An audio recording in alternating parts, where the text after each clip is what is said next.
Hello, everybody. We are now live with the group recording of the Wyrd World of Knowing. And this is our first recording for the actual podcast where we come on and discuss our interviewees. I'm the interviewer, our interviewees podcast for the week. And this week we've had on Karen Dark, MBE, Paralympian, who won the gold in Rio. And it's now live, so you can go on and listen to that on Spotify, on Anchor, iTunes, and I think Google Play as well. So you can go and check all of that out. And we're going to invite people in today to give us their view on ICE, which is inner goal, connection, environment, and well-being. So we're going to see where this conversation leads us today. So I'm Rachel Earing, your host for the day. Live for Energy Training College is my main home, where you will find me. So if you're interested in tapping, emotional freedom technique, I am a trainer in something called TARC EFT. And that is basically an in-depth look at how EFT works. It stands beside EFT and it really gives you that in-depth view of how it all works, what gets stuck in each meridian, what each meridian tapping point is, and so many more delights to go with it. I'm also a trainer in mindfulness-based inner repatterning and a master Reiki, hypnosis, master NLP, and that's all I can remember at the moment in time. But basically, look me up. And if you're interested in getting involved, then we have courses that run throughout the year. You can jump on to the Evergreen course, or you can come and work with me either in small groups or through businesses as well, because we're moving now. Getting these techniques now out into the business world feels extremely important. The high elite, are using quantum science and all spiritual healing techniques and the wisdom that all of that brings already. And we're using this as individuals, but it seems to be missing out the business world in the middle of all of that. And it feels really important that we bring all of this together so that we can help to stabilize our economy and then help it really thrive. So if you're interested in finding out more about that, do get in touch. However, I've got some beautiful guests with me today, so I'm just going to bring them on. We have wonderful Danny Green, and we have Craig, who I haven't yet met. So Craig, it's a delight to have you here. Hi. Looking forward to get to know you. And Danny, welcome. Welcome. Thank you for having me and Craig. Yes. Yeah, thank you. Now, we may have a few more people jumping on later on in the live stream, which is absolutely fine. If you want to leave comments and you're actually watching now, then please do let StreamYard know. You need to let them have some notification so that we can actually see your name and respond accordingly. Because if you want your comment to appear on the screen, I need to know who you are. So, Danny, Craig, welcome. Quick introduction to Danny. First of all, I'll just come back to you in a second, Craig. Danny and I met a couple of years ago now through Danny randomly finding one of my YouTube videos, and it helped him with a gallstone issue at the time. And we've since been talking quite regularly really now, Danny, aren't we? Which is it's been really quite profound. And I was recently on your Facebook group live doing a chat about what is reality. And I think that's something that we could continue on forever and a day, really, isn't it? Yes, it is. It was weird the way we met, just doing a YouTube search, popped your face and your tapping technique, which got me down off the ledge, the metaphorical ledge and pain, into a space where I could go to sleep. And that's from tapping, the wonderful world of EFT, emotional freedom techniques tapping, as you mentioned earlier. And you've been on my podcast a couple of times now. Incidentally, it's not just in the group. It's on my profile if you did want to share it anywhere else. It's up to you. Wonderful. So Yeah, that's great. So that's We seem to have a bit of a time lag on here today, so which is interesting because I wanted to use StreamYard for the podcast. So we're going to see how this sort of ties in audio-wise and video-wise to see what happens for the future, folks. So let us know if there's anything lagging at your end whilst you're watching. So thank you, Danny. We will we'll get that shared. Yes, thank you. And Craig. Hi. Now, Danny, you know Craig. Hi, Danny. Oh, right. Yes, We're going to have Craig to wait is going to be my next guest. I'll shut up now. Let Craig speak. Yes. Yeah. I'm looking forward to being on Danny's show and today as well.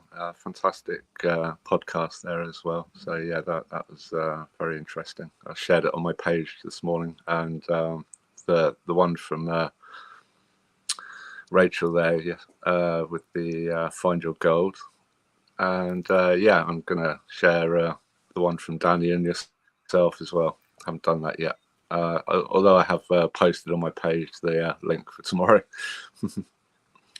So yeah, very excited for that one. So Craig, just tell us a little bit about you before we talk a bit about quantum jumping. I run regular groups every Sunday with quantum jumping. So we're just merging realities, visiting past and future selves through a meditative practice, hypnosis. I practice hypnosis and hypnotherapy, cognitive behavioral hypnotherapy mainly, and I got into quantum jumping through, well, it was a progression.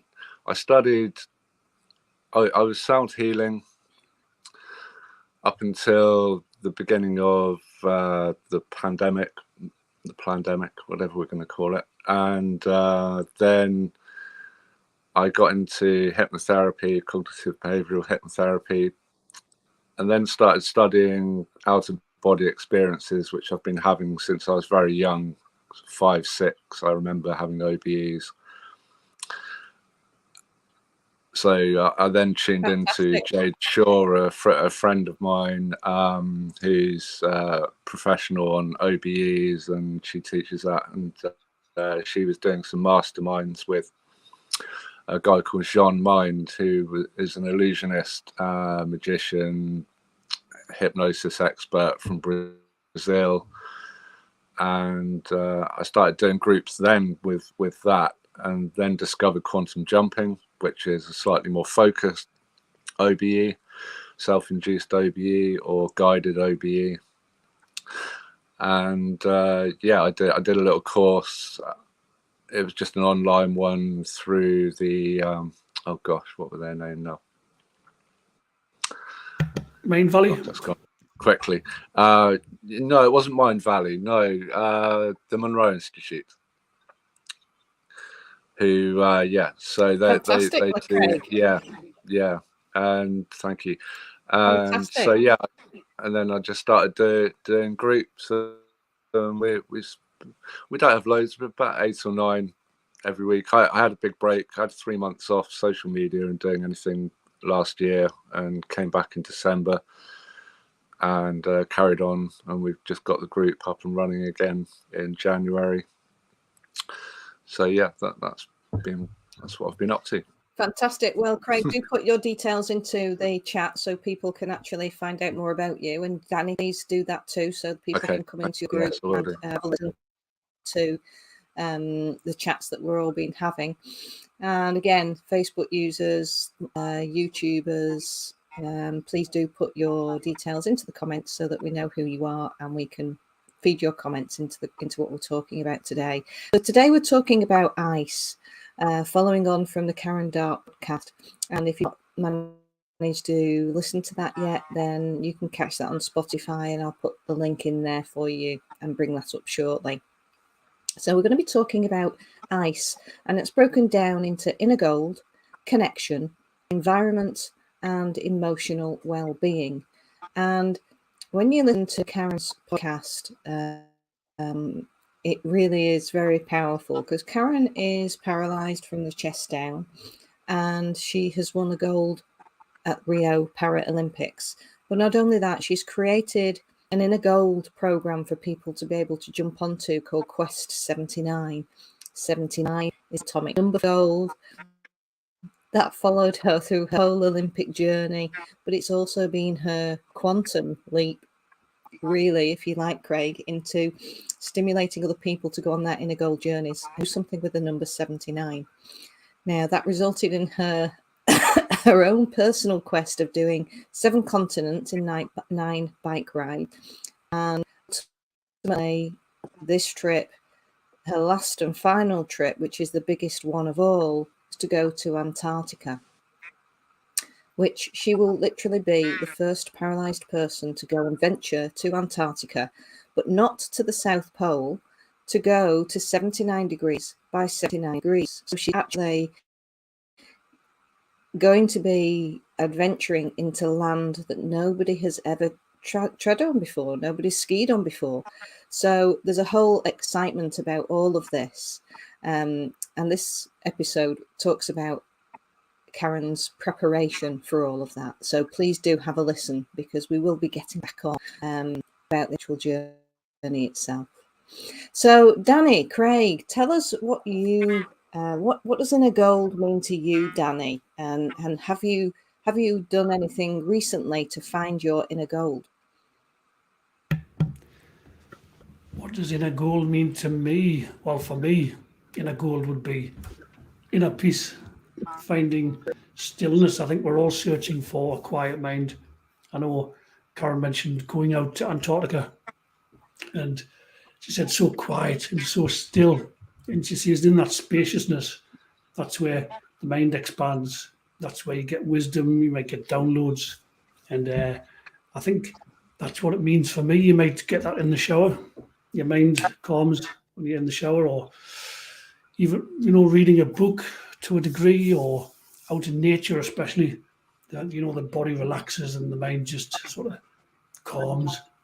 And to me, that's inner gold. That's where you get inspiration from, etc. And it reminds me, like 20 plus years ago, I'd been in active addiction for 10 years. And I got glimpses of that. I picked up a book from Louise Hay, You Can Heal Your Life. And I'd be reading some of the affirmations, and I'd get glimpses of calmness. I was like, oh my God, the relief, this chaos, this utter chaos in my mind is starting to calm just momentarily. And it was like, I want more of that. And I went on a quest to get more of that.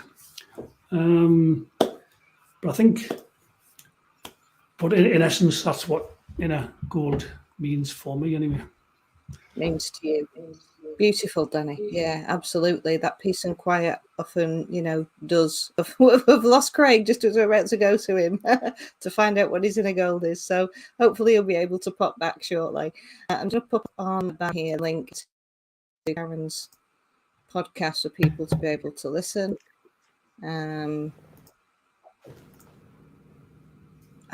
Bear with me, because I'm a little bit slow with this, so it takes me some time to press all the buttons before I get used to it all. So that should be coming up. Oh, so there should be another one. Here we go. Let's check this one out. This will come up shortly. There we go. So this one is now showing. So the Wyrd World of Knowing, it's on Spotify, iTunes, Google Play and Anchor, and you can check out Karen's podcast. So let's move on to connection, because you've talked about a very insular version of us actually finding that inner gold within. But actually, when we get that connection with ourselves, has that then inspired you to connect with others into a wider community? Because I think that's where Karen has inspired me most definitely, with her introspection and her creativeness for what she then wants to be able to do with her life and go out into these places that people haven't really been before. She's had to find new equipment so that she can actually travel this terrain. So she's had to track down and connect with people who can invent something brand new to go out into the terrain that she wants to go to. So how has connection and your introspection with your inner gold led you on that journey?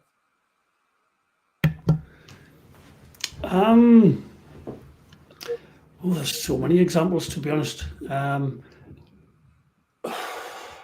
remember years ago, I started off my journey as a medium, and I learning how to do readings and things like that. And I went, like started doing a lot of meditation. Meditation obviously disciplines and calms the mind.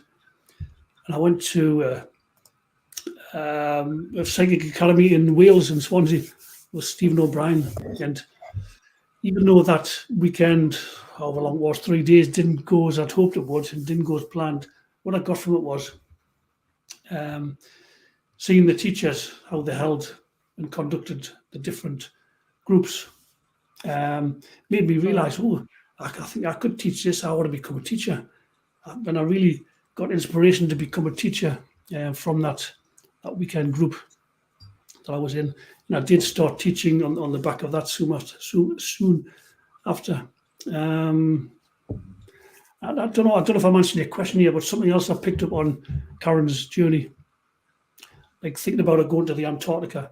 And I thought, like, you're only ever given by the universe, source, God, what you can handle. So it's so inspirational what she's doing. Like, and I couldn't do it. But if you think back to a child losing a toy or its favorite doll, or action figure, to them it's the end of the world, and it is for them in that moment. And obviously you grow as you get older, become wiser, and into an adult, etc. And things that would sort of crush me 10 years ago are now just minor inconvenience or just a little pothole in the road. So for Karen's next level of growth challenge, it's going to Antarctica. But for somebody else, it might be doing giving a talk or hosting a workshop, or writing a blog, or doing a Facebook Live like this. But obviously Karen's is more extreme, because that's her challenge, and I'm sure she will have challenges. She mentioned not being able to feel parts of her body, so frostbite is an even bigger potential issue for her than it would be, somebody who does have feeling. So what a fantastic, inspirational person she is. Winning gold in the Paralympics, wasn't it? She's a Paralympian. Is that right? Yeah, Paralympian. I mean, absolutely. I think the points that you brought up there are really, something that we all need to take from that, Danny, because no matter what stage our journey on, absolute perfect right world.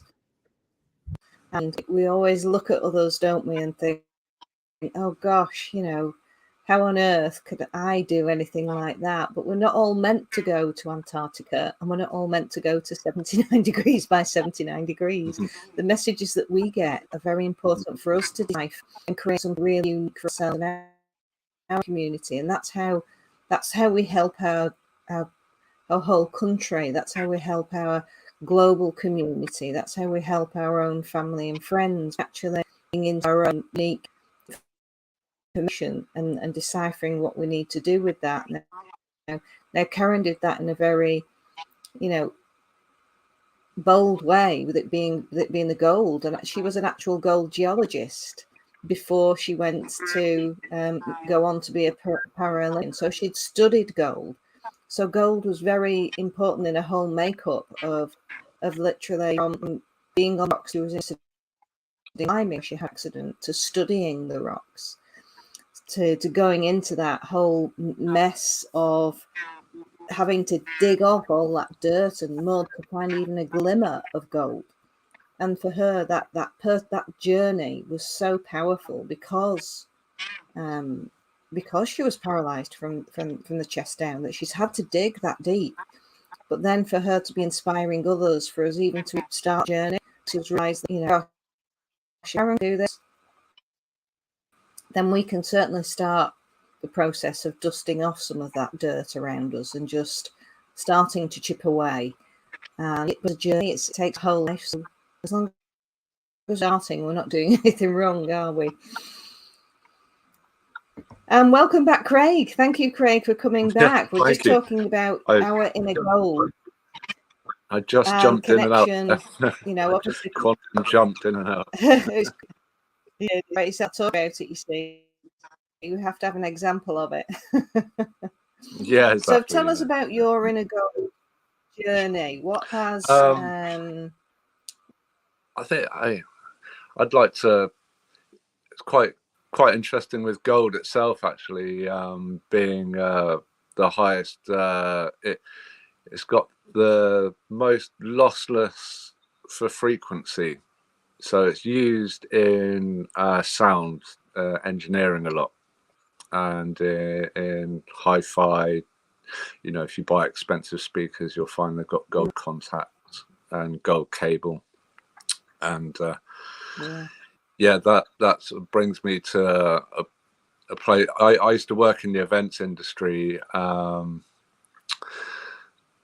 I used to work at Glastonbury Festival, so we used to have to find our inner gold there, because we were working, 18-hour days to get an event together, and it was sort of like, right, okay, how do we turn this field into the most extravagant arty event, that people can be immersed in, and so we were constantly finding our gold in those situations where it's like, okay, we're really up against the wall now, we've got to, or up against the grass, and having to pull it all together right at the last minute. The sound control guys are coming in, we've got there's testing, and say, counselor there, well, that's too loud, or so we're really having to, then we've got to reposition speakers, and we're in I used to live in Bristol, and we took over a derelict church hall, and it's about 18 of us, and it was off the back of a protest that was going on College Green outside the council offices, and a load of the people that came from there decided they wanted to do something meaningful in the community, and this old derelict church hall was there, hole in the roof, the stage had gone, and we really had to dig in, and we turned it into a community arts venue. And it's still a working community arts venue now, and we had various gigs and things like that, and to turn something from literally a burnt out mess into this working arts venue where we're holding regular events every week, and we've got different people coming in, and just the each event itself, having to really dig in and find the resources to make it happen when you're, everyone was skint, nobody had any money. We were like, okay, getting the community involved, oh, have we got enough for the bar, going to the local pubs, making friends with the landlords, the people we've never met before, and just going, okay, cool, can we borrow 3 bottles of vodka? Craig, I think you've beautifully I think you've beautifully given us an example of what ICE is, really, haven't you? In a cushion, or in a decided you want to do, you've got these messages or whatever, you've connected with your community and other people to actually bring that down, which is your environment. So tell us the emotional well-being at that community. Sorry, you broke up a little bit there. Yeah, sorry. So just tell us about the emotional well-being that must have brought to you as a group who that together for the community. Yeah, it brought a lot of, I mean, we really felt good, and it just makes us all feel just absolutely amazing to be able to do those things and just settle into ourselves as a group, and the bonding that comes from that with each other, and to say, yeah, okay, well, we made it. There's high fives all round, and it just spurs you on to do more. And then each event just got better and more organized then as well. We were able to have those continuing, ongoing relationships, bringing more diversity as well into the events that we were doing. So, then theatre came into it. So we went from music events, and then theatre came in, and then we were holding an indoor market. So it just allowed for more to happen and expand on what we were up to. Mm. It's like a mini Glastonbury and all really all happening in a like, yeah, it was. Yeah, absolutely. Yeah, and I think that's the real beauty of everything that we do, and I think the pandemic has taught us a lot as well in the fact that, you know, we have to be creative to survive. And if we don't have that community connection, for some people, that's really, really difficult to actually even think about moving forward. And that's such a no one knows. Hopefully, people are now getting out more and then managing to connect into their community so that they can start to make something new. So, if Danny, let's put this out there now. So, if you needed to start something from scratch right now, and this takes us back to our conversation yesterday, actually, about different realities. The reality is that today we're sat here, and our life is the way that is. If we create something new today and start that implementation, what would that be for you? And let's put this in context of the number 79, planning the goal. I think you want to take. If you want to think of that, let me know, and I'll go and ask Craig. You broke up a lot of that. If I'm sort of putting your question together correctly from what I managed to hear of it, you're asking how I would start to manifest something from scratch today. The manifestation process, is that what you mean? Well, Yes. to backtrack, I wouldn't do anything in resistance. I've learned if you try and do something in resistance, it doesn't work. So I would wait till, normally anyway, it doesn't always work like that, but normally I'll wait till I feel inspired. If I've got a guest on the show, if I'm feeling in resistance, I won't make an advert for it. You know, the resistance could simply be I feel tired, I've had a rough day. That's resistance. I'll do an advert when I feel inspired to, when I feel high energy.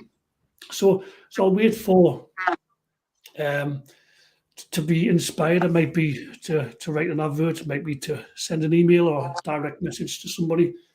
I'll give you an example.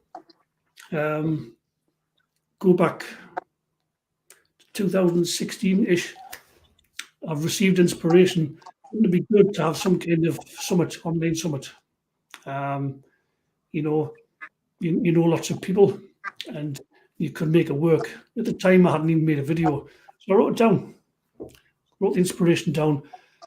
An online summit, lots of speakers, healers, conscious leaders, thought leaders, and within the next 12 months, it started happening organically. I was doing Facebook Lives. I was learning how to work Zooms and new software programs coming out, reaching out to people.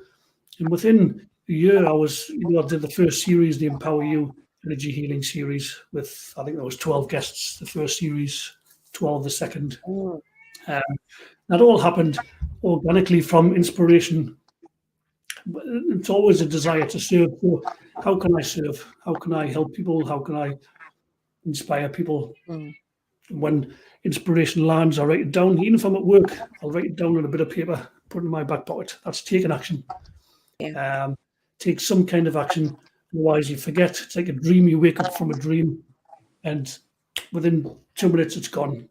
So to take action on it.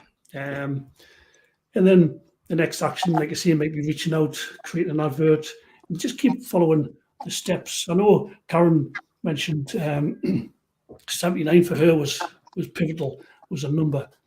For me, going back to years ago, I met a Canadian lady and ended up emigrating out to Canada for a while. But leading up to that, I was looking for guidance. Am I on the right step, on the right path? And I would be eating a sandwich from work and it would say, the tuna was sourced from Canadian seas or something, and was Canada this, Canada that, Canada there. And what you focus on grows. And the more you're thinking about it, talking about it, the more signs you'll get from the universe, whether you externalize that and see it's God, source, spirit, or whether you're going from the inside out, understanding it's from your own sort of words, actions, thoughts, feelings. Because they say you learn the tarot, for example, outside in initially, from books, from teachers, and then you learn it inside out after that, what it means to you from your own intuition, your own meditation. I probably went off on a bit of a tangent there, but I don't know if that kind of makes any sense. No, I think it makes perfect sense, Danny, because it really is. It does start with your inner gold, your inner connection, doesn't it? Before we can, and sometimes sort of from side to the end, sometimes like I wait for that intuitive feeling of, does this feel right to do right now, or do I need to wait a little bit more to get that extra information that needs to feel right? It's about all together. That it really makes that change. What feels right for you, what your intuition signs are and signals are, because I'm sure you'll hone unique now learn to why the head feels right. Like you now know that when you're feeling tired, you trust that and you don't push that. And that's a huge thing when you think about the amount of people who are suffering from burnout around the globe right now. It's absolutely huge because people are feeling the need and the necessity to keep going and pushing themselves. Physical adversity, emotional adversity, mental adversity, till they burn out and not do anything at all. So that's advice you've just said. Much. Craig, what are your thoughts on this? Just going off the last bit you were saying there, I found that very specifically with my quantum jumping groups, and being very gentle with the people coming to the groups. And you'll find some people won't want to come one week, won't come the other week, and despite my desire to have as many people coming as possible, it's been a delicate balance of working with individuals and saying, okay, yeah,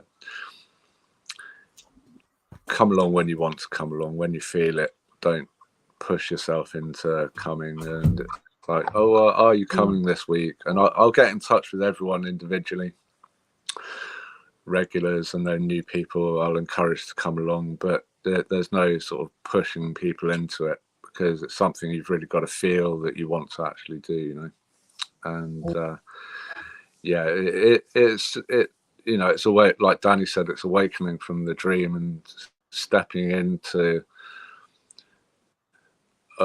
you get on a roll with things, and when you're hosting events and things, that is very much like, okay, you've had that inspiration, getting that momentum. Yeah, the momentum, building them, and getting on the roll of it. You've had the inspiration, the feeling state is there, the excitement's there, so you're going, right, let's go with this, and then it all builds, and then you're successful in that process of making something happen. Now, that word that we mentioned, that's really into me. Sometimes when we have these dreams, when we have these recollections of what we need to be doing, of what feels like a really good idea and what we need to set up, some sharing it outside can deafen that momentum completely. It's not right.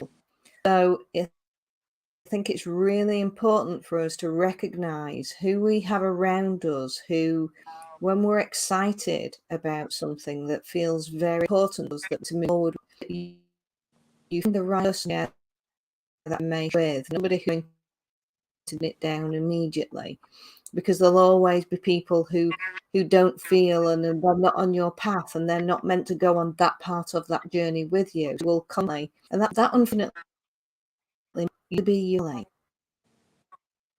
Do you find that yourself make you feel, make you keep you safe and look after you because they love you? But anything that is outside of that norm is often pulled back on. Oh, well, this could happen and that could happen. Have you thought about this? And have you thought about that?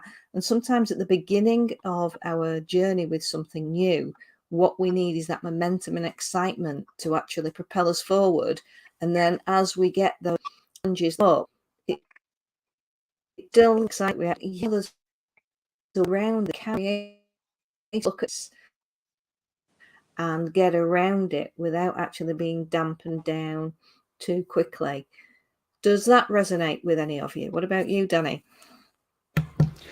Again, I'm probably only getting about 60% of what you're saying, so I'm going to have to try and fill in the gaps. So forgive me if I'm not quite on the right path of what you're saying, but I think you mentioned something about having the right people around you who are there to support rather than try and pull you down.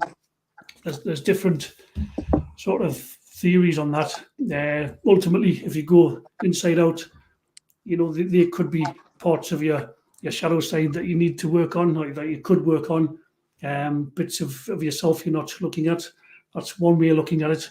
Or it could be, some say in the manifestation process, don't give away too much power, because it's all power. So you get the inspiration to land, and it might be an idea for a grand vision. Sometimes it's best to keep it to yourself, because sharing that vision, you're sharing some of that creative energy with others. And like you say, it may not be the time to birth it or talk about it, and you're wasting some of that creative energy. Just sometimes working on a project quietly in the background can be prudent, though I find that hard to do, I must admit. I like to get excited about things. But yes, if you're surrounded by people who are criticizing you and saying, "Oh, that'll never work," and that's too airy fairy, that's too grand, you'll never do this, then you're in the wrong circle, and you'd be better suited to find more like-minded, supporting friends. I suppose it can make you look at yourself. What sort of friend am I when my colleagues, associates, friends come up with inspired ideas? What is my response to them? Am I genuinely happy for them? And am I supportive? Do I offer to help?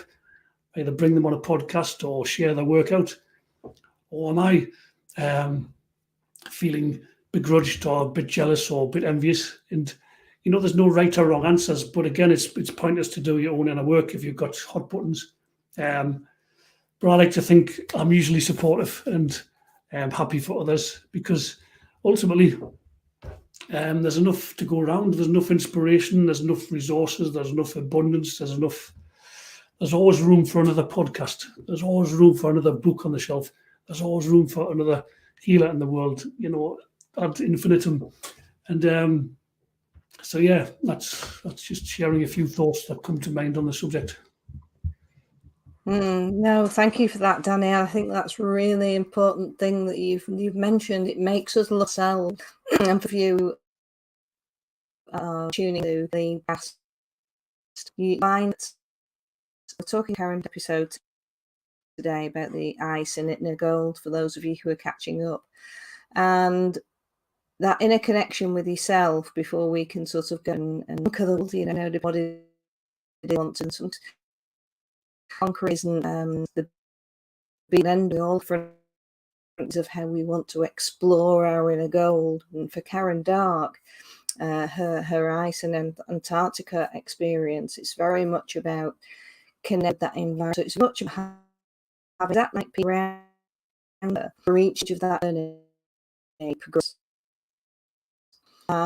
Through my conversations with her, it's been very interesting to find where sometimes there may have been an issue, somebody joined that day, and she's so interested and curious to find, I'm curious here to find out what might happen and where that might lead. There's no right and there's no wrong about it.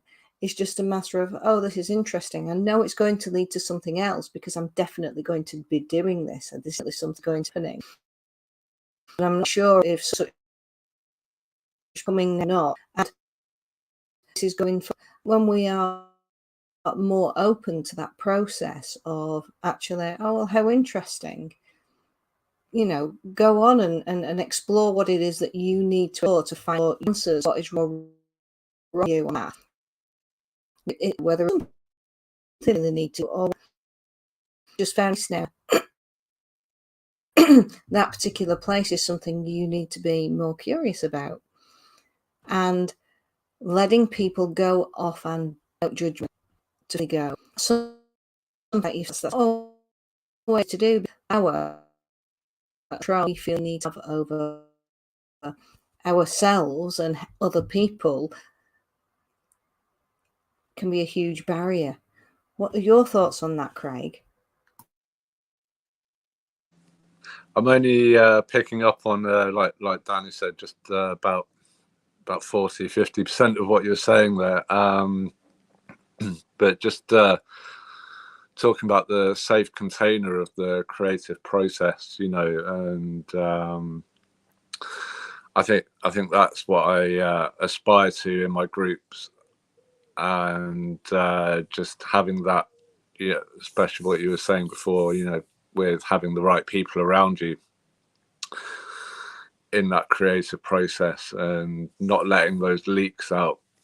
Danny, you were saying that, you know, not letting that leak out into the wider world, you know, and just keeping that within that space, you know, and having that support network. And it's the same with any kind of performance.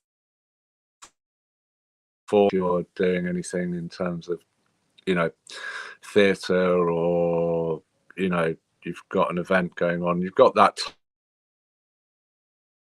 tight team around you, the support network of people that are going to encourage the outcome to be as successful as possible, you know. And the ties to that, you know, you can't have people just walking into a rehearsal, or people just popping in and out of a group, and you know, you've got to have that tightness and that safe container. I think is that relevant to exactly what you were saying there, Rachel? Yeah, I think the rarely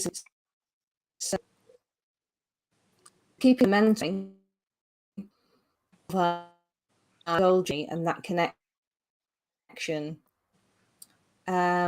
and keeping it in that safe container. So let's just round all this up here. So for him to be anything to be complete game, going to Antarctica is such a brand new concept, not only for her to be the first paralysed person to go to Antarctica and even think of even going to the South Pole, because nobody's even done that before, but to go off terrain and go to a completely different location at 79 degrees by 79 degrees that nobody else has been to. And I think the excitement of actually who are down Antarctica for need to go peace, but to be in the conditions that current, such inspiration for them down in Antarctica, that the concept that creates respect absolutely over the world. So it's from herself. She's contained it to a certain extent, but she's had to go worldwide to get the innovative equipment needed to go on, and she's taught to synchrony. Actually, when we start a journey and we build momentum, it's incredible how the right people turn up in the straight places. Synchrony of I talked about, but it was the terrific of actually getting a bike over there. So someone had to appear to create a brand new bike. Now, even if that bike was used, she was there. Who to be able to be, and this is not being their own, where they've got that facility now to know that equipment, and to see Karen's face when she's out there pedaling on the beach and to go on her own to the water's edge. I can make things that for granted. Don't we really things until and if you've always needed constant assistance for people to take you there, and you've not been independently be able to do it for 30 years, and the emotional piece of into real journey, some people of going constantly and finding the right people who then keep turning up for this journey to actually embark on. So yeah, so if you're having go do some costs actually managing turned out, yeah, there's let Stream know because you need to let StreamYard know, because it doesn't show up your name, otherwise it just comes up as Facebook user. So we've got quite a few of you saying hello and good morning, which is wonderful. Thank you for joining. About the world of and weird is that we find as in just Karen, who was a anti 7 degrees 29, and she's paralyzed from the chest down. And if Karen can pull something together from scratch, literally, this is just been an idea in her head, trying that old lesbian King to beat her 70% challenge, and she was Christmas time.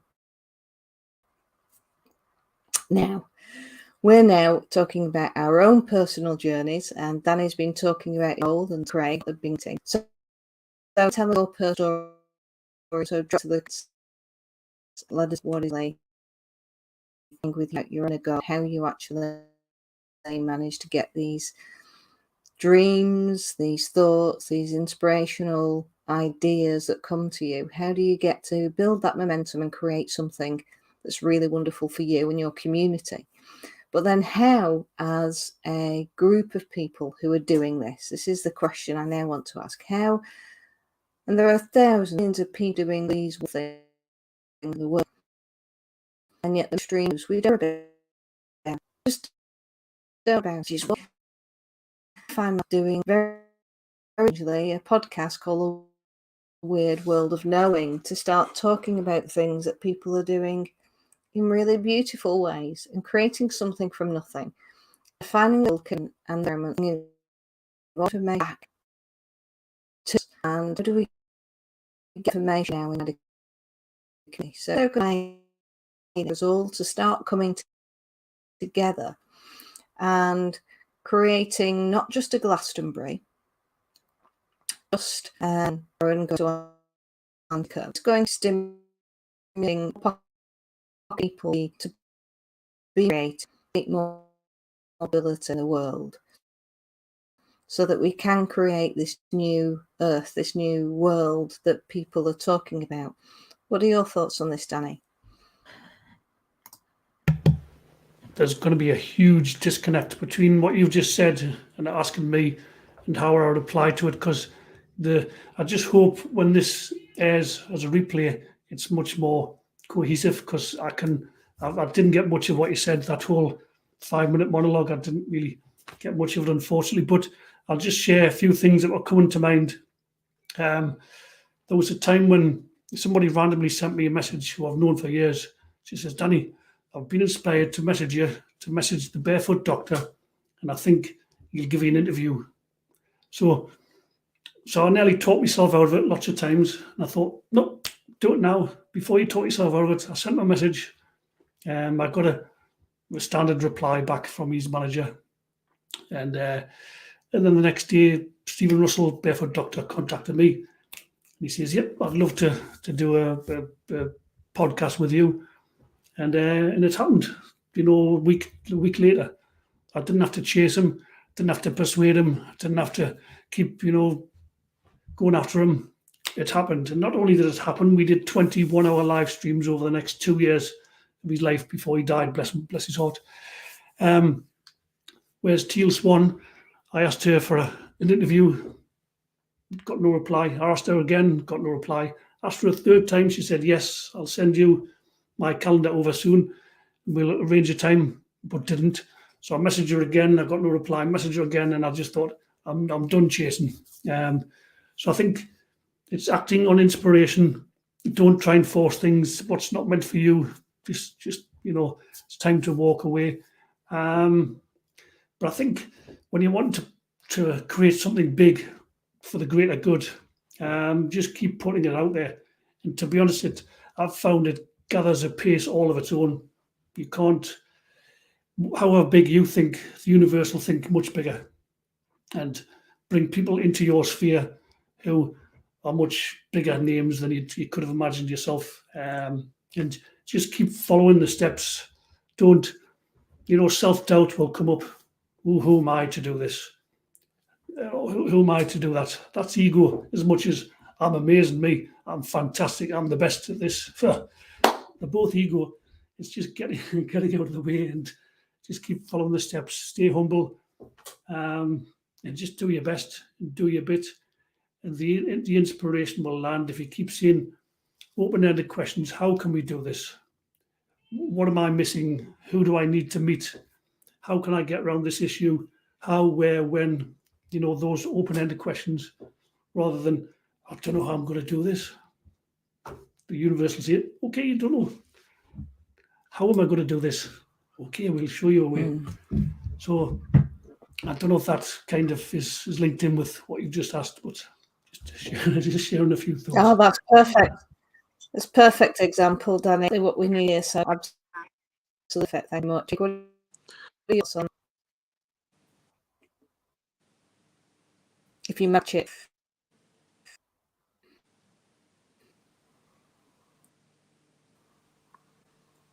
Craig? Hi, sorry, you broke up there. I didn't. Hi, Craig. Hi, Kai. Can you hear me? Yeah. What Daniel said, it's just stepping out of that usual mindset of things won't work, and like the ego state of worry and just a bit. As soon as you do that, people will come your way, and it'll happen.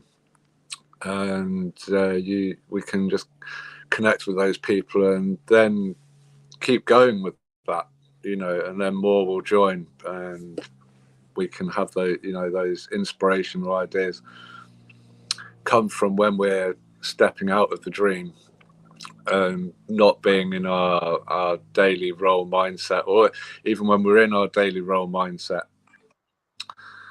Oh, sorry. You can just be washing up, for instance, and have that inspirational idea, and it could be quite a big inspirational idea. Don't push that aside. Take note of those big inspirational ideas, and go and write it down and connect with other people that you feel that are going to help bring that idea to fruition. Yeah, absolutely. And I think minds together more now with smaller groups of people to be able to bounce off each other, to allow those creative spaces, safe spaces for people to be. Because I know that when I worked today, just able to program, you see able to that's something that was part of our everyday life and accepted, and we thrived on. So when you come out into environments, feeling you really feels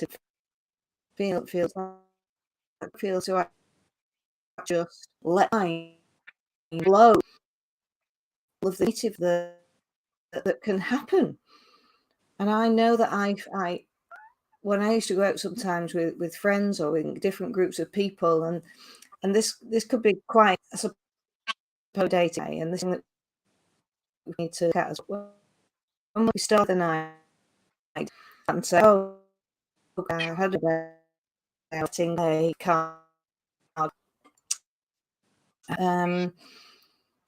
So if you're with the right sort of people, I envisage that mastermind could happen in a group, and then this is what really to happen. Wow, what I see coming, you could do this and do that. Like having different modes of information, 5 places, your friends and your family. And if that isn't happening, and you're constantly being back into sort of there, not necessarily the friend group, perhaps something the need with else put into an environment where we feel safe to go and create something new, where we can bounce ideas. And that's basically we're here to create things totally things that and tweak with open up as where we're around with these. So I hope we've given you a little bit of inspiration to go off and do that, feel safe doing that. Try doing that with your friends and family, but perhaps set the intention from the very beginning. I think this is important, that we're going to mark on like this last night, had some insight, but later it and about so that make something regenerate into something totally new. Because if it was a scary dream, you might then need to recreate it into something that's regenerating, that's meaning positive. Maybe it's a goal and grow and do. So myself like that. I have a group here. They're very, very intentional about where I want the conversation to go. So I'd like you to think about that today, about being very clear on your intentions. See how today goes for you, that, and see what I'm going to be curious possibility that unfold. Nate and Craig, I'm so that you to hear today what happened. Ladies, thank you much for the board, and I look forward to seeing you both again soon. Thank you. So, thank you. Thanks, guys. Everybody, now at the end of the session, you do join us next. We're going to try again. I like a lot of folks to go back to good and join us. See if you're joining us. Catch the Wyrd World of Knowing on Spotify, iTunes, Google Play, Anchor, and you can catch the recordings on YouTube. Take care, folks.